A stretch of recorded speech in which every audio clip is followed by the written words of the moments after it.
অসমৰ জাতীয় জীৱনৰ সুৰক্ষিত ভৱিষ্যতৰ কাৰণে অসমৰ মাটি ভেটি কৃষ্টি সংস্কৃতি ৰাজনৈতিক অধিকাৰ সুৰক্ষাৰ কাৰণে অসমৰ মাটিত অসমীয়া মানুহে নিজৰ মেৰুদণ্ড পোন কৰি তেওঁলোকে যাতে জীয়াই থাকিব পাৰে সেই জাতীয় সংগ্ৰামৰ অংশ হিচাপে অসম জাতীয় পৰিষদৰ যি যাত্ৰা এই যাত্ৰাত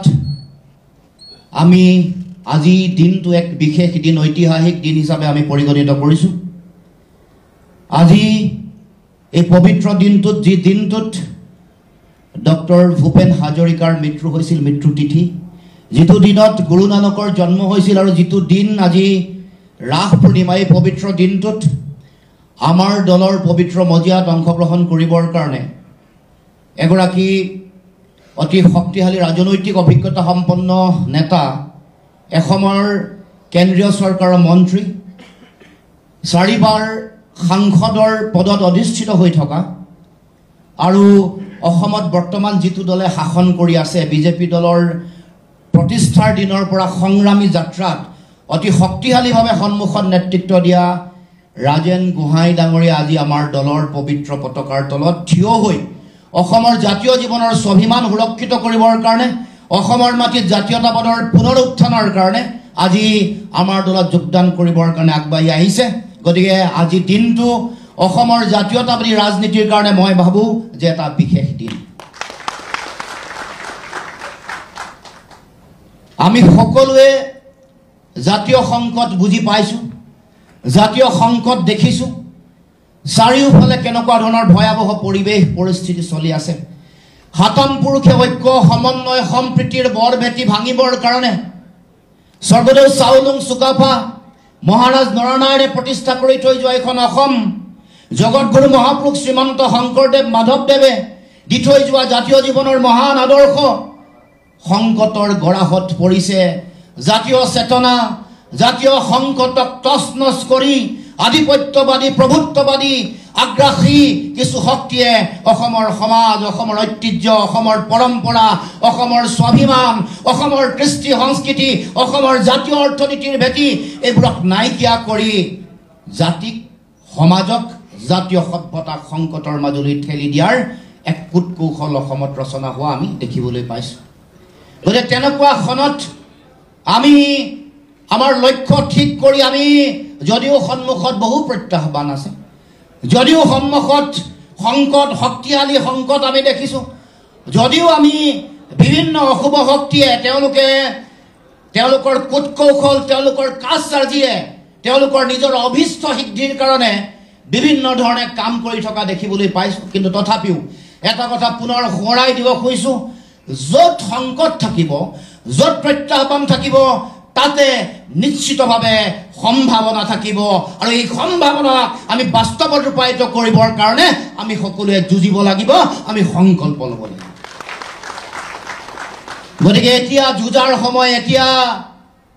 সেই সংকল্প জাতীয় সংকল্পক শক্তিশালী কৰাৰ সম্প্ৰসাৰিত কৰাৰ সময়। এই গোটেই কথা বতৰাবোৰ ৰাজেন গোহাঁই ডাঙৰীয়া ৰাজকুমাৰ চেতিয়া ডাঙৰীয়া ডক্টৰ সিদ্ধাৰ্থ শৰ্মা ডাঙৰীয়া জলিল ডাঙৰীয়া সকলোৱে মৰ্মে মৰ্মে উপলব্ধি কৰিছে, বুজি পাইছে যে তেখেতসকলে আগন্তুক দিনসমূহত এই ভয়াৱহ কূটকৌশল ষড়যন্ত্ৰ আগ্ৰাসী ৰাজনীতিৰ বিৰুদ্ধে আমি যদি অসমৰ সমাজ আৰু জাতীয় জীৱনক যদি সুৰক্ষিত কৰিব লাগে যদি বাধা দিব লাগে এই আগ্ৰাসী শক্তিসমূহক তেতিয়াহ'লে আমাৰ হাতত থকা যিটো বিকল্প সেইটো হৈ গ'ল আঞ্চলিকতাবাদী ৰাজনীতিৰ ধাৰা জাতীয়তাবাদী ৰাজনীতিৰ ধাৰা যাৰ যোগেদিহে আমি অসমৰ সমাজ আৰু জাতীয় জীৱনক স্বাভিমানেৰে জীয়াই ৰখাৰ বাট দেখুৱাব পাৰোঁ পথ দেখুৱাব পাৰোঁ। গতিকে আমি আজি এই দিনটো খুব গুৰুত্বপূৰ্ণ দিন হিচাপে মই ভাবোঁ যে অসমৰ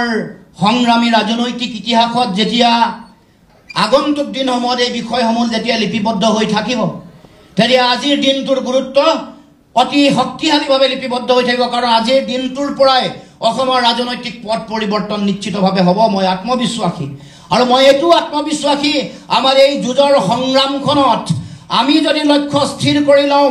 আমাৰ মাজত যদি আত্মবিশ্বাস থাকে, আমি সততা নিষ্ঠা আৰু জাতীয় দায়বদ্ধতাৰে যদি কাম কৰি থাকো, এদিন নহয় এদিন অসমৰ নীলিম আকাশত জাতীয়তাবাদৰ বিজয় ধ্বজা স্বাভিমানে সগৌৰৱে উৰিব। কোনো শক্তিয়ে ইয়াক বাধা দি ৰাখিব নোৱাৰে, কেতিয়াও বাধা দি ৰাখিব নোৱাৰে। বিজেপিৰ এসময়ত, যি সময়ত কোনো ধৰণৰ আৱেগ নাছিল, কোনো ধৰণৰ যিমান মানুহ হ'ব লাগে সিমান মানুহ হোৱা নাছিল, সেই সময়ৰ সংগ্ৰাম, সংকট, সংঘাত, সেই সময়ৰ ত্যাগ মানুহে অসমৰ ৰাইজে দেখিছে। কোনো এটা ৰাজনৈতিক আদৰ্শ এটা বা দুটা দিনত কেতিয়াও গঢ় লৈ নুঠে।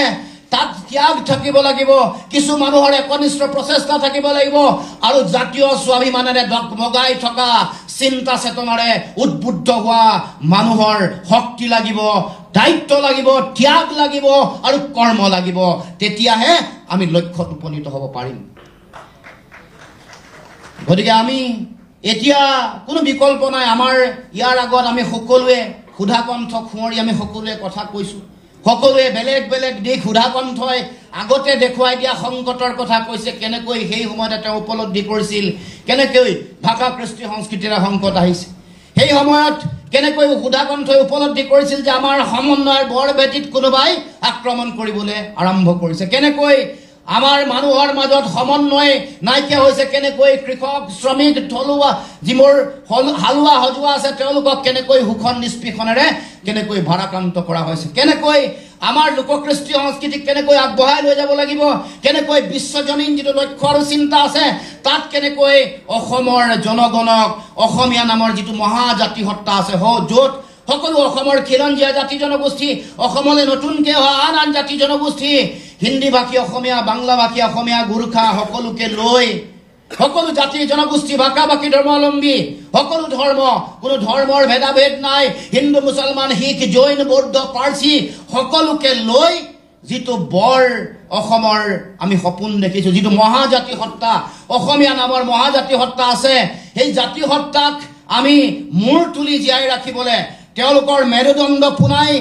শিৰ উৎস কৰি পৃথিৱীৰ মানুহৰ আগত নিজৰ আত্মপৰিচয় দিয়াৰ কাৰণে যি সংগ্ৰাম কৰি আছো, সেই সংগ্ৰামৰ আধাৰ পৃষ্ঠভূমি সপোন সুধা কণ্ঠই অসমৰ সমাজ আৰু জাতীয় জীৱনক দি থৈ গৈছিল। গতিকে আমি আজি এই দিনটোতে আমাৰ যোগদানৰ কাৰ্যসূচী হৈছে।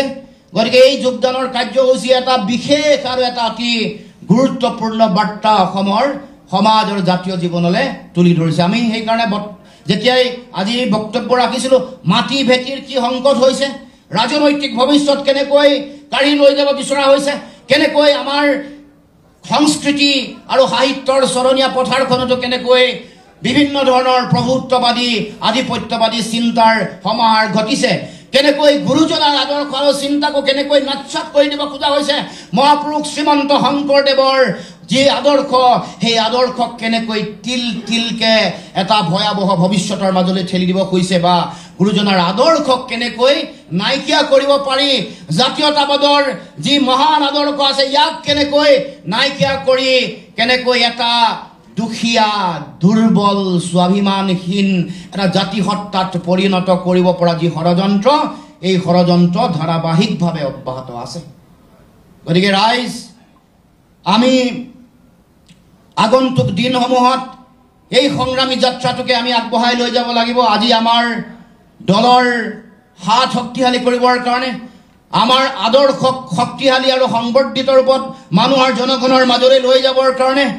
ৰাজেন গোহাঁই ডাঙৰীয়াই আমাৰ দলত যোগদান কৰাৰ লগে লগে মই ভাবোঁ যে অসমৰ মানুহে, অসমৰ ৰাইজে এটা অতি শক্তিশালী বতৰা পাব, এটা আশাৰ বতৰা পাব। আৰু সেই বতৰাই আমাৰ সমগ্ৰ অসমৰ বিভিন্ন প্ৰান্তৰ জনতাক, যিসকল বহু এনেকুৱা ব্যক্তি আছে যিসকলে সুবিধাবাদৰ স্বাৰ্থত জাতীয় স্বাৰ্থৰ প্ৰতি পিঠি দিছে, এনেকুৱা বহু ব্যক্তি আছে। গতিকে এই সুবিধাবাদী ৰাজনীতিৰ যিটো কথা, এই ৰাজনীতিৰ লগত কেৱল মাত্ৰ নিজৰ জীৱন জীৱিকা ব্যক্তিগত স্বাৰ্থৰ মাজত নিবজ্জিত হৈ থকা বহু ব্যক্তিয়েও নতুন চিন্তাৰ অৱকাশ পাব, বহু ব্যক্তিয়ে সাহস পাব, বহু ব্যক্তিয়ে নিজে এই যাত্ৰাত সামিল হ'বৰ কাৰণে তেওঁলোকৰ বাট নিশ্চিতভাৱে মুকলি হ'ব। সেইকাৰণে মই খবৰ পাই আছোঁ খুব সোনকালে, কম দিনৰ ভিতৰতে, আজি গুৱাহাটীত কেন্দ্ৰীয়ভাৱে হৈছে, তাৰ পাছত প্ৰান্তে প্ৰান্তে যোগদানৰ কাৰ্যসূচী আৰম্ভ হ'ব। এয়া আৰম্ভ হ'ব নগাঁও, এয়া আৰম্ভ হ'ব বজালী, এয়া কৰিমগঞ্জ, উত্তৰ কৰিমগঞ্জ, দক্ষিণ কৰিমগঞ্জ, যোৰহাট, তাৰ পাছত হাইলাকান্দি, তাৰ পাছত লাহে লাহে অসমৰ বিভিন্ন প্ৰান্তত, মৰিগাঁও, লাউৰিঘাট, এনেকৈ বিভিন্ন প্ৰান্তত এই যে খবৰ মানুহৰ মাজত বাৰ্তা, আশাবাদী চেতনা, মানুহৰ মাজত শক্তি পাইছে, মানুহৰ মাজত সাহস পাইছে, মানুহৰ মাজত জাতীয় চেতনা দিনে দিনে দিনে দিনে বাঢ়ি গৈছে। আমাৰ সমাজ জীৱনৰ পৰা জুবিনদাৰ মহাপ্ৰয়াণৰ পিছত মানুহৰ এই কথাবোৰৰ উপলব্ধি আৰু বেছি গভীৰ হৈছে। জুবিনদাৰ মহাপ্ৰয়াণে বহু কথা কৈ থৈ গ'ল। তেওঁ এটা মহান আদৰ্শ দি থৈ গৈছে, য'ত কৈছে যে মোৰ কোনো ধৰ্ম বা মোৰ কোনো জাতি বৰ্ণ নাই, কোনো বৰ্ণবাদী চিন্তা চেতনাই সমাজ আচন্ন কৰিব নোৱাৰে। অসমীয়া সমাজৰ গোটেই চেতনাটো ইমান শক্তিশালী যে ইয়াত কোনো বৰ্ণবাদী ধ্যান ধাৰণা, বিভিন্ন জাতি জনগোষ্ঠীৰ মাজত বিভেদ সৃষ্টি কৰা কোনো কথাই সমাজখনক কেতিয়াও আচন্ন কৰিব পৰা নাই। সেইকাৰণে জ্যোতিপ্ৰসাদ আগৰৱালাক অসমৰ অন্যতম শ্ৰেষ্ঠ অসমীয়াসকলৰ ভিতৰত এজন বুলি কয়।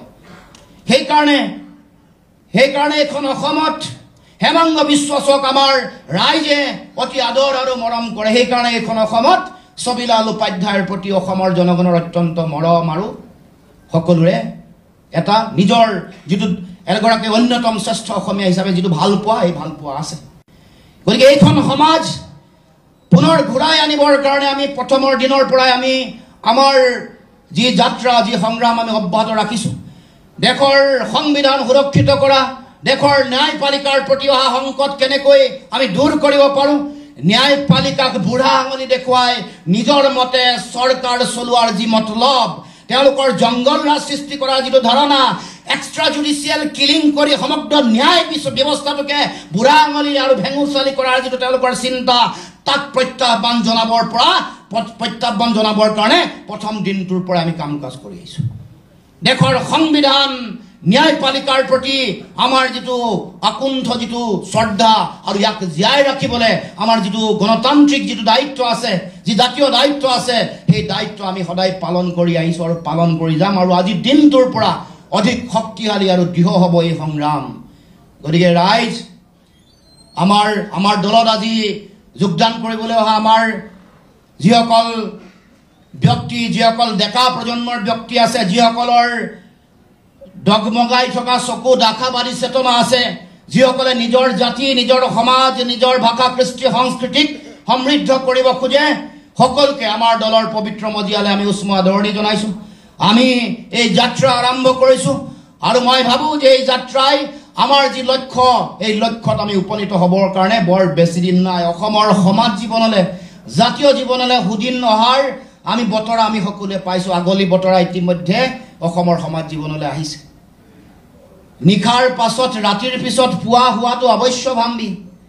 আন্ধাৰ সদায় নাথাকে। গতিকে অসমৰ সমাজ জীৱনত ন সূৰ্যৰ কিৰণৰ ৰেঙনি অসমৰ ৰাইজে ইতিমধ্যে পাইছে। কেৱল মাত্ৰ তাক বাস্তৱায়িত কৰা, তাক কাৰ্যকৰী কৰিবৰ কাৰণে আমি শ্ৰম কৰিব লাগিব, কাম কৰিব লাগিব। ৰাজেন গোহাঁই ডাঙৰীয়াৰ দীঘলীয়া পৰিক্ৰমাৰ তেওঁৰ যি অভিজ্ঞতা, দীঘলীয়া সময় এটা দলক প্ৰতিষ্ঠা কৰিবলৈ তেওঁ কৰা ত্যাগ, তেওঁৰ নিজৰ যি সাংগঠনিক কথা বতৰা বা ৰাষ্ট্ৰীয় ৰাজনীতিত তেওঁৰ যি অভিজ্ঞতা আৰু তেওঁৰ যি দীঘলীয়া যিটো উৎপত্তি আছে, ইয়ে আমাৰ দলৰ পবিত্ৰ মজিয়াক নিশ্চিতভাৱে যথেষ্ট সহায় সহযোগিতা কৰিব। তেখেতৰ যিটো টীম আছে, তেখেতৰ দল যিটো আছে, যিটো দলে বহু দিনৰ পৰা তেখেতৰ লগত নিৰৱচ্ছিন্নভাৱে কাম কৰি আছিল, তেখেতসকলেও মই ভাবোঁ যে আমাৰ এই যিটো যাত্ৰা, এই যাত্ৰাত শক্তি বৃদ্ধি কৰিব, এই যাত্ৰাত আমাক শক্তি আৰু সাহস যোগান ধৰিব। গতিকে মই দীঘলীয়া কথা নকওঁ, সকলোকে কেৱল মাত্ৰ এটাই কথা ক'ব খুজিছোঁ, এই সংকট, এই যিটো কূট কৌশলৰ যিটো ৰাজনীতি চলি আছে, যি সাম্প্ৰদায়িকতাৰ ঘৃণা, বিভাজন, সংকীৰ্ণতাৰ ৰাজনীতি যিটো চলি আছে, যি ৰাজনীতিয়ে আমাৰ ভাষা আৰু কৃষ্টি সংস্কৃতিক সংকটৰ মুখলৈ ঠেলি দিছে, সেই ৰাজনীতিক উৎখাত কৰিবৰ কাৰণে, উফৰাই পেলাবৰ কাৰণে আমি সকলোৱে আজিৰ পৰা অধিক শক্তি, অধিক সাহসেৰে আমাৰ যাত্ৰা আৰম্ভ কৰিম। সেই সংকল্প পুনৰ দোহাৰি আমাৰ দলৰ পবিত্ৰ মজিয়ালে ৰাজেন গোহাঁই ডাঙৰীয়া, তেওঁৰ লগত অহা ৰাজকুমাৰ চেতিয়া ডাঙৰীয়া, ডক্টৰ সিদ্ধাৰ্থ শৰ্মা ডাঙৰীয়া, জলিল ডাঙৰীয়াকে প্ৰমুখ কৰি সকলো নেতা কৰ্মকৰ্তাক আমাৰ দলৰ পবিত্ৰ মজিয়ালে উষ্ম আদৰণি জনাই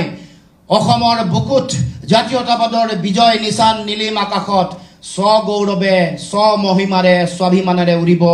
অসমৰ এই জাতীয়তাবাদী পতাকাৰ তলত অসমৰ প্ৰতিটো জাতি জনগোষ্ঠী ভাষা বাকী ধৰ্মাৱলম্বী লোকে প্ৰত্যেকেই সম অধিকাৰ সম মৰ্যাদা আৰু সম উন্নয়নৰ যি শ্লোগান আছে সেই শ্লোগান আউৰাই অসম মাতৃৰ এই যিটো তেওঁলোকৰ প্ৰতি যিটো সেৱাৰ যি দায়িত্ব সেই দায়িত্ব আমি প্ৰত্যেকেই পালন কৰি জাতিটোক